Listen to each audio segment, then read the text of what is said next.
Hello and welcome again to the Hobo and His Girlfriend Wrestling Podcast. Back up a little bit so you get more of me and less reverberation. My name is Hobo Tom. My girlfriend just started her new job, so she's kind of busy doing stuff. And today we're going to talk a little bit about Raw. And I'm kind of disappointed. I mean, the show overall was good. I'll talk about that. But I know from my past YouTube cast, there were the three big deaths that happened, I think, over the weekend. Nikolai Volkov, whom I already made a little tribute to. The other one I'm shocked at is they didn't say anything about the passing of Brian Christopher. So I want to say his real name was, I think, Brian Lawler. I know he's the son of Jerry the King Lawler, and was kind of shocked. I know the WWE does weird things, especially when it's like suicide and other kind of really sad stuff. But I mean, they should have at least acknowledged. I mean, you never know how Jerry the King Lawler is going to react. His relationship with WWE has been kind of weird too, especially recently. I think he does a lot of pre-shows for pay-per-views. I think that's all he's been relegated to. I know he was in a whole messy thing for a while, and I don't want to get into anything too negative. But again, thoughts and prayers do go out to Jerry the King Lawler. It's probably a horrible thing for your son today before you. And not that you want Jerry the King to pass away anytime soon. I still hope he has a long life, long, productive, happy life. Kind of sad, and I'm kind of disappointed that the WWE didn't make a tribute or at least mention something. I mean, they might have when the show opened up, but I didn't see anything though. I think I turned on at like 8:01. And they were doing promos for the Roman Reigns, Brock Lesnar SummerSlam match, which included a lot of stuff from last week. So I would like to include this little tribute package that I very hastily put together. Hopefully it works.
Oh, something's done. Oh, that's something else for someone. But again, so there's my little tribute to the late Brian Christopher. Again, thoughts and prayers go out to his family. Jerry the King Lawler, please accept at least this hobo's most sincere condolences at the passing of your child. Couldn't even imagine. But the show must go on, unfortunately, as they say. And let's talk about Raw. And I saw one of my pictures that I sell in the background of Raw. Can't believe they'd stoop to something that low. And again, I just really couldn't believe that it opened up with a Roman Reigns thing. I mean, it seems like a couple of people were clapping for him in the front couple rows. There were some cheers. It was really mixed. Oh, also, hi, Ian. I see people with those signs. One day I'm going to make a sign that says Hobo Tom. That would be kind of neat. I get that on the YouTube. That's a YouTube gift. If I could think of anything. He learned how to get the crowd to cheer for him. I mean, he got his cheap pop and talking about how great Miami is and how Brock Lesnar is horrible. Hey, I'm here for you, and Brock Lesnar isn't. I mean, he is learning how to get his pops, which is good. I mean, Paul Heyman came in. Cheers. Paul pulls a Joel Gertner. And if you know what I mean, Joel Gertner used to manage the Dudley Boys. And weighing in a slim, trim, rough, buff, cut, chiseling Jack. 197. I stand corrected. 196 and 3/4 pounds. Bubba Ray Dudley, who again was nowhere near that. And a rough, ready and rambunctious Yvonne Dudley. Yeah, that was Joel Gertner kind of back in ECW.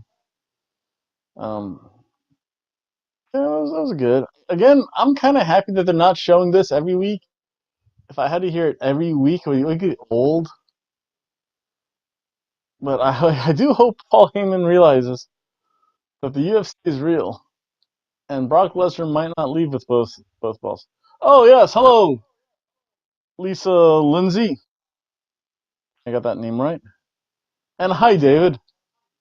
Greetings from Hobo Tom. And the good thing I can say about this segment, it didn't last too long. I think it lasted only about 10 minutes or so. So it was pretty good. And that got us to our first match. And this was Finn Balor versus Baron Corbin.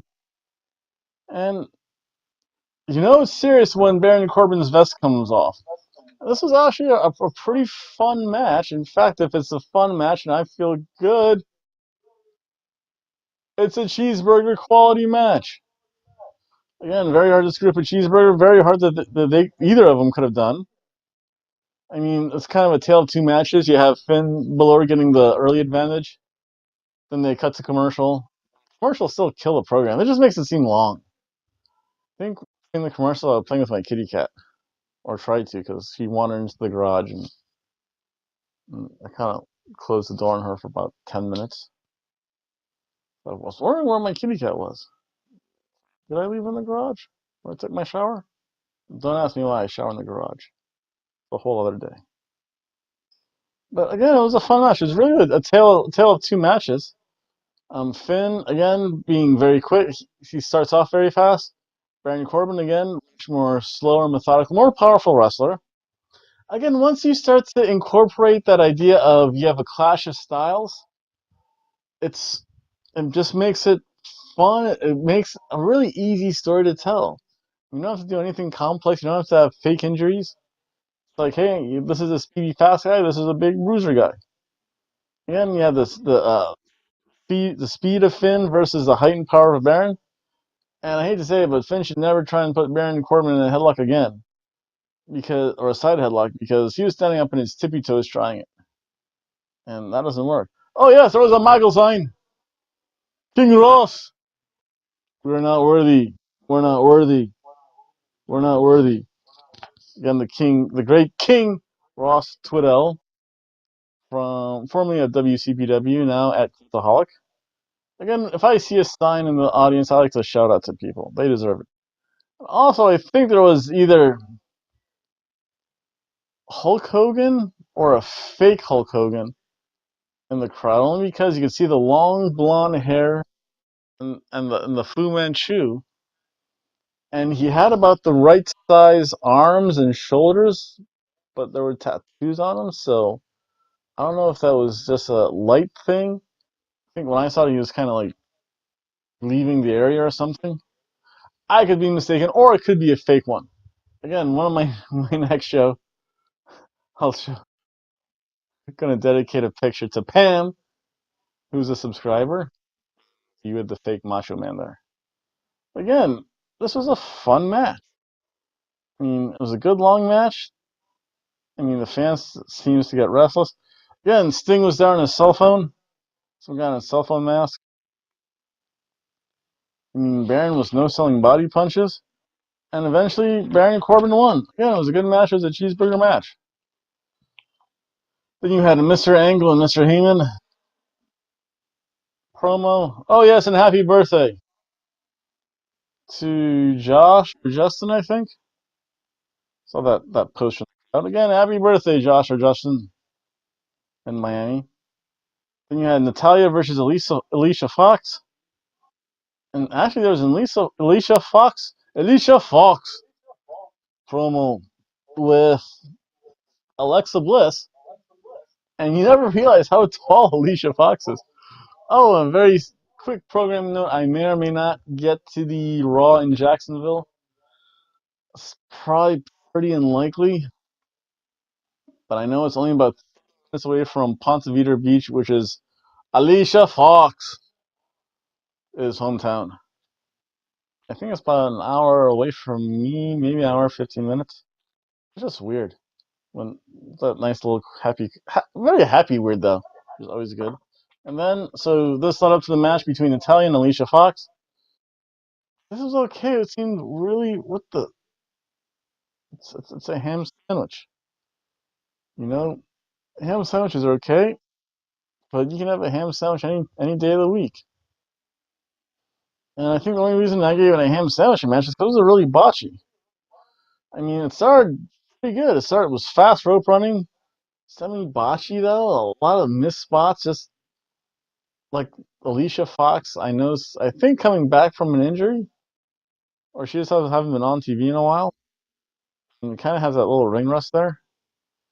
Um, Again, Alexa heals it up on the outside. That was a really good ring apron spot, though. I'll give you creativity points. I mean, it wasn't a can of soup. I mean, Ronda Rousey after the match, and Alicia Fox won. Ronda Rousey came in because Alexa Bliss Alexa Fox was beating up Natalia, so Rousey came in, so started to take her bumps. But yeah, that's good. Let her get used to it. Elias, again, he just seems to enjoy himself when he runs down the crowd. I mean, he runs down the crowd, he runs down Pitbull, he runs down Miami, he runs down The Rock. I mean, the crowd calls for The Rock. Rocky. And then you have an Elias versus Lashley, well, almost Elias and Lashley singing segment. It was okay. I think in the front row, you, you Daytona Beach professional pro wrestling fan, I think I saw you. Because you have the same red T-shirt on that you did when we had the NXT here, and you look the same, and you seem just as annoying as ever. Stop taking over shows. Well, this time you were good, so you get a reprieve. Again, it was okay. I mean, again, it was just a promo thing. Then there was Kevin Owens, Baron Corbin in the back. KO tries to suck up to Baron Corbin. This is what it was. Then this led to a Braun versus Jinder Mahal match. And again, wait, what the heck? Was this whole show just okay? Yeah. I think it started when I was expecting stuff. Once you start expecting stuff doesn't happen. We got a lot of ham sandwiches. So get this out of here for now. So it might return. It was Braun versus Jinder Mahal. And I just want to know what happened to the other Singh brother. It's not Sunil. Rajesh, I think, Singh? I don't know. For the most part, it's just a stare down until Kevin Owens comes out from like the crowd or somewhere, tries to steal the briefcase from Braun. Braun chased he chased him around the ring. Kevin Owens gave the briefcase to Sunil Singh. Sunil Singh, wrong place, wrong time, my friend. Jinder got the 10 count victory. After Braun came in, realized what was wrong, cleared house, got his briefcase back. Yeah, it was okay. I got a ham sandwich. Kind of expected it. This show's gonna be kind of long. This was actually 4 pages of notes, which is impressive. Mojo Rawley runs down kind of like the B-side locker room, and then you're like, "What's Bobby Roode doing with these scrubs?" It was Heath Slater, Rhino, Zack Ryder. Mojo also began to run down Zack Ryder, Kurt Hawkins, Mike Kanellis. There's some other guy that I didn't know. I think it was Mike Kanellis. But he just runs them down. Then Bobby Roode enters in, starts a brawl. What's Bobby Roode doing in the B-side locker room when he used to garnish A-style stuff and wearing the suits and stuff? That was okay. I mean, I guess this is going to lead to a feud there. And then our next match. This just refuses to go away. It's a ham sandwich match between Apollo Crews and Akam. We don't want to see sandwiches are good. They're not anything special though. Or Akam, I'm sorry. And again, for the most part, it was a good technical wrestling. There was some good stuff. This was a really quick match. Oh yes, also, happy birthday, Arnold. No, that's Dolph Lundgren. Hasta la vista, baby. Today is Arnold Schwarzenegger's birthday. Again, the announced crew. So again, happy birthday, Arnold, from this hobo. And again, there was a roll-up win on Akam after some distraction with Titus O'Neil and Dana Brooks. Dana Brooks looks rather bubbly. Again, I'm just shocked that they don't teach roll-up defense in wrestling school. Or maybe Paul Ellering forgot to give them that part of the algorithm. How do you get out of a roll-up? Then, there was a B team promo. Oh no, wait. Then it was Seth Rollins versus Drew Galloway. And for some reason, Drew Galloway stole the Randy Orton pose. Maybe they're phasing Randy Orton out, or maybe because he's on a different brand. But this was, again, kind of a fun match. A really good fun match. And if it's a fun match, it's our friend the Cheeseburger will pop up. Still have to make a surf and turf filet mignon can soup. Again, if you watch my live stream, I have all those icons already. Start getting that stuff ready for SummerSlam, too. More work. But again, it was good. I mean, this just shows how powerful Drew is and how quick and agile Seth is. I mean, Drew catches Seth from a splash and goes to a body slam suplex. I mean, he exposes the metal part of the ring and slingshots him into it. It was good. Again, if you're going to do stuff and it's going to be new stuff, I'm going to give you the benefit of the doubt and say, hey, you tried something new. I like it. Again, it's Seth Rollins and Drew Galloway. I mean, I don't think they could put on a bad match. The only reason it's a cheeseburger match and not a surf and turf match, because the death is finished, baby. What's his face? Dolph Ziggler got involved.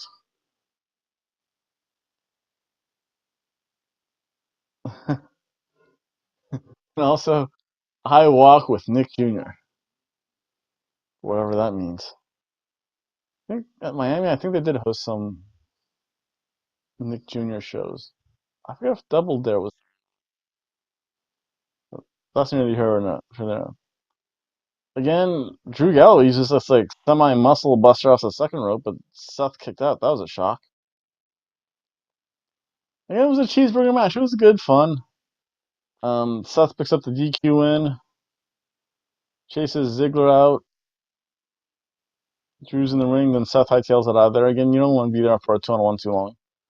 Then you have a B team promo, you just hear delete, delete, delete, delete, delete. And that's so good on the mic. Then the Revival come out. And I didn't realize how short the Revival were. I mean, that's just weird. Either that or Curtis Axel's really tall. And this led to a match, and again, this was a really fun match. It was again a tale of two different teams at two different styles. Whenever you have that, folks, you have a cheeseburger in front of you. Yeah, hard to screw up a cheeseburger. Cheeseburgers are good; they're enjoyable.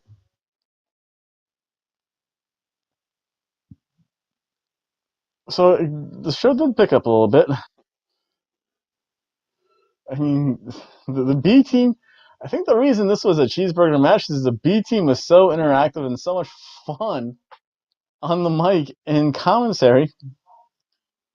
I mean, the B stands for everything. Best, buddies, dreamers. I don't know. They just went through like everything you could think of, and it was a good match. Again, it started off with a good technical match, and it was fun. The crowds did start to get antsy though, because you could in the background you could hear chants of Rusev Day, Rusev Day, Rusev Day, Rusev Day, Rusev Day, and it was just fun though. I mean, again, you have kind of the whole Matt and Bray Wyatt kind of lose by distraction and fluky things happen. It would be fun to see. They probably won't do this, but they should go to the B team compound.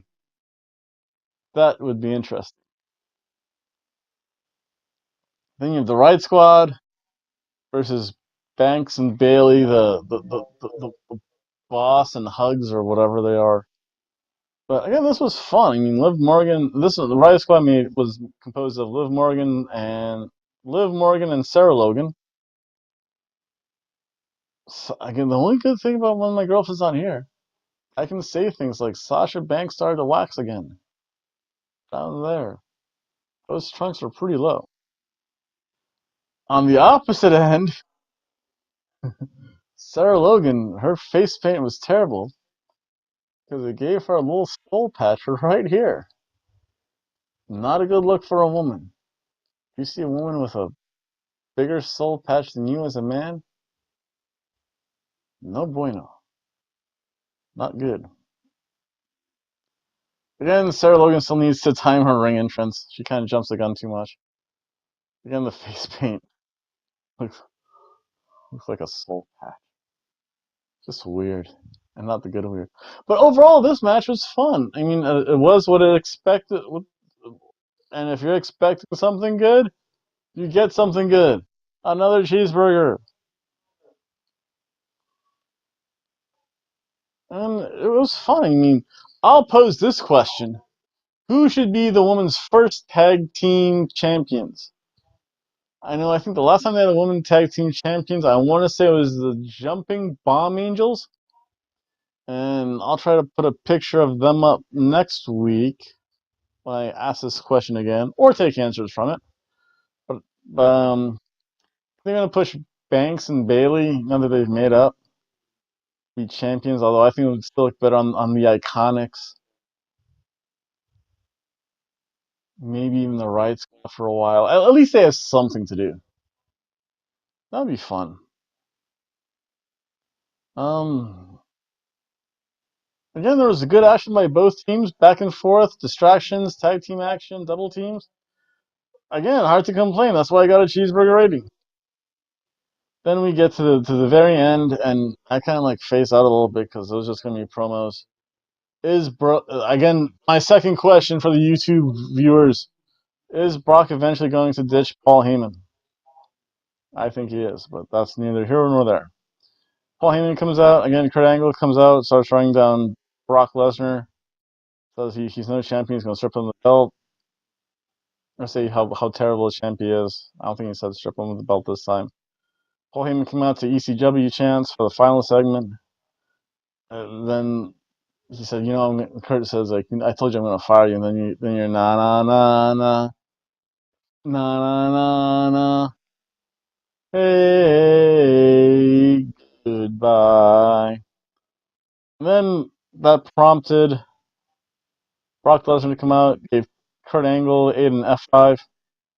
They were actually, we want Roman chants, and that was for the most part the end of the show. Brock kind of threatened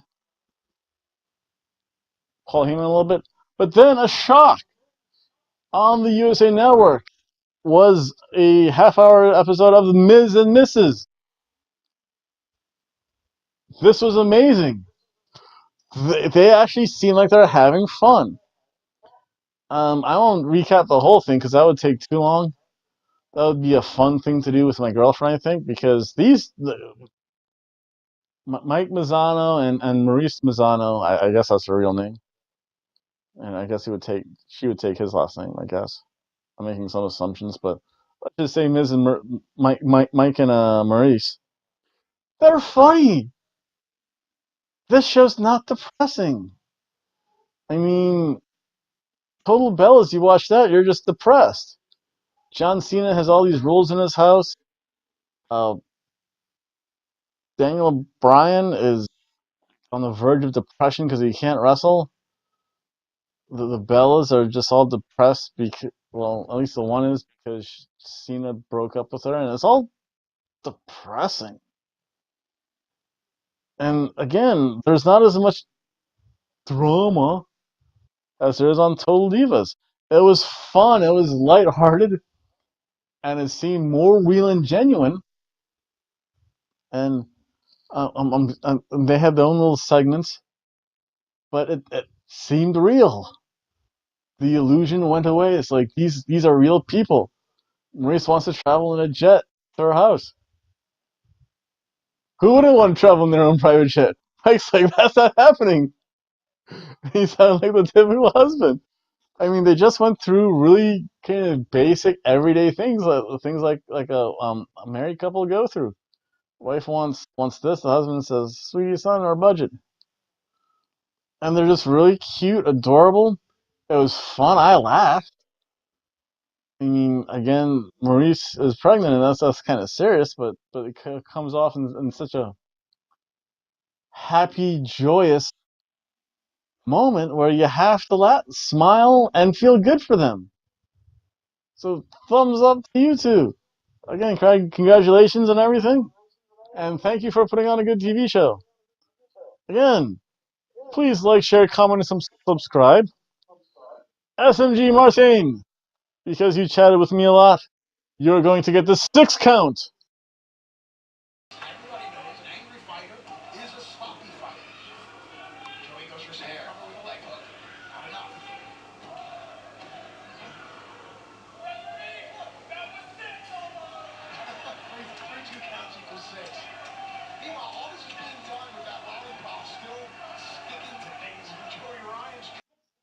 Dedicated to you.